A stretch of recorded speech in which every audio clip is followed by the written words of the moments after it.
You think you're falling in love. You think it's chemistry. Mutual. Magical. But what if I told you? It's not attraction. It's leverage. A silent power play unfolding beneath your skin. You swipe, you flirt, you fantasize. But it's not just for pleasure. It's for control. Think back. To the one you couldn't stop thinking about. The one who knew exactly when to pull back, and when to pull you in. You called it love. But deep down, you were addicted to the chaos. Lust is a battlefield. And you've been entering it like a tourist. Not realizing you're already caught in the war between domination and submission.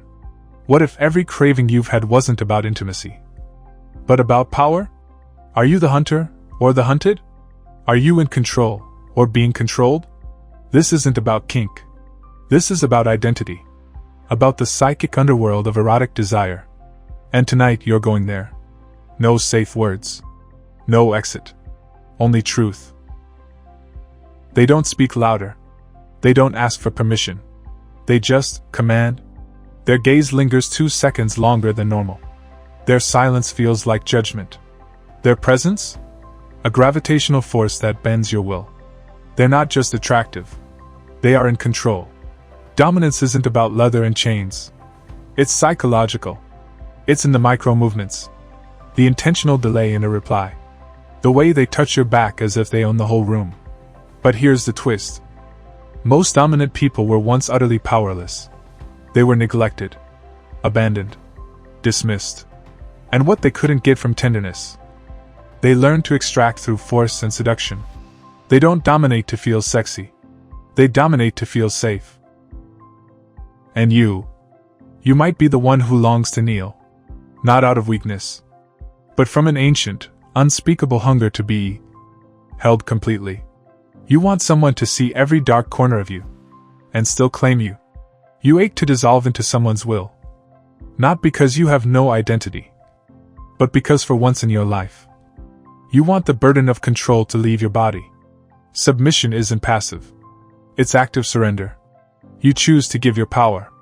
And that choice is fierce. But beware.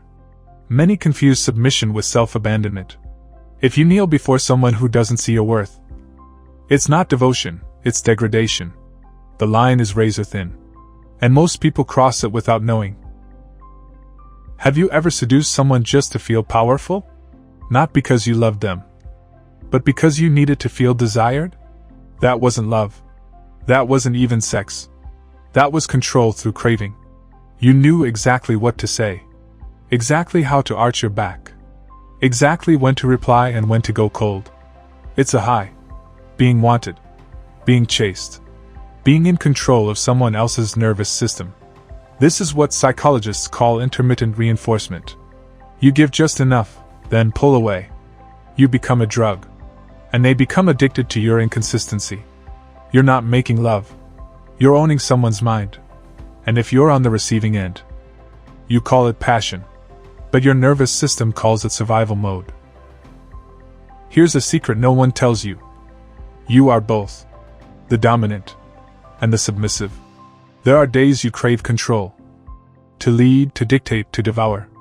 And there are nights you want to fall apart. To be undone, claimed, overwhelmed. This split isn't a contradiction. It's a map to your full erotic self. What makes it dangerous is when you disown one side. When you pretend to be soft but secretly manipulate.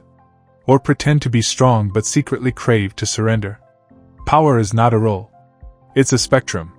And the people who master their erotic selves are the ones who integrate both poles. They know when to lead with command, and when to lead through surrender.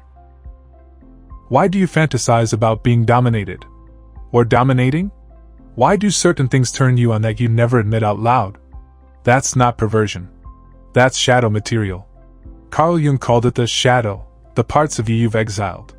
The animal instincts. The ancient desires. The shame-soaked urges. But here's the truth. Your erotic shadow is not here to destroy you. It's here to liberate you. Because what you suppress, you act out unconsciously. That's why you keep choosing lovers who wound you. Why you confuse tension with passion. Why you crave pain, but call it romance. Until you meet your shadow. It will rule your desire from the dark. Some of what turns you on was never supposed to. Your body learned to sexualize what once hurt you, to survive, to adapt. The man who ignores you feels like your distant father. The woman who mocks you feels like your critical mother. You call it my type. But it's not chemistry, it's unhealed trauma playing out as attraction. Until you heal it, you'll confuse domination for love, submission for safety, pain for connection. This is the cruel trick of unhealed lust. It makes you chase the one who wounds you the same way you were first broken. But the good news? What was once a prison can become a portal. Not all domination is power. Not all submission is choice. There is a difference between playing with fire and being burned alive. True erotic power play is built on trust, boundaries, safe containers. It's not about getting off. It's about awakening parts of the psyche. But when control is used to humiliate, degrade, or erase someone's self-worth, it's no longer erotic. It's abuse. And yet, so many mistake one for the other. Why? Because we weren't taught to discern between power and possession. There are moments when a gaze, a kiss, a surrender feels like stepping into another realm. When your body arches not just from pleasure, but from something divine. This is when erotic power transcends psychology and becomes spiritual. In conscious power exchange, something holy happens. The dominant becomes a priest of fire. The submissive becomes a vessel of devotion. You're not just playing roles. You're channeling energies older than language. Shiva and Shakti, Mars and Venus, heaven and hell. And in that sacred dance, you remember who you are. Not just human, but holy. Not just lustful, but luminous. You've chased. You've been chased. You've seduced. You've surrendered. Now the question is, can you hold your own power without needing to dominate or submit? True erotic power doesn't need to perform. It simply is. You walk into a room, and people feel it. Not because you're loud, but because you are whole. You no longer crave to overpower or be overpowered, because you've integrated both within. That is the final evolution, when lust is no longer a game, but a gateway. Now you know. This was never about sex. It was about power, wounds, shadows, and the parts of you you've been too afraid to touch. But now, you've touched them, seen them, felt them.